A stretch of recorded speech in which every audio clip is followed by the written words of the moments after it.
வெண்ணிலாவே வாடாத பூவே என் வாழ்வில் மீண்டும் என ஈன்ற தாயே கண்ணோடு இமையாய் சுகமான சுமையாய் இரு கையில் ஏந்தி தாலாட்டுவேனே காற்றோடு தலை கோதி நதியோடு தவழ்ந்து உயிரோடு உயிராக உறவாடும் அழகே பனியோடு விளையாடி மலரூஞ்சலாடி கரை வந்து தமிழ் பேசும் இரு கால் வெண்ணிலவே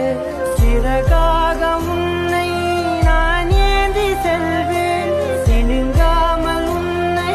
நான் பார்த்து கொள்வேன் ஒரு கோடி இன்பங்கள் உன்னை பார்த்த நொடியில் நான் வாழும் நாள் மட்டும் நீ எந்த மடியில் உன்னை ஈன்ற பொழுதிங்கு கடவுள் தன் முகம் பார்த்த பொழுது உன் பாதம் தொழுது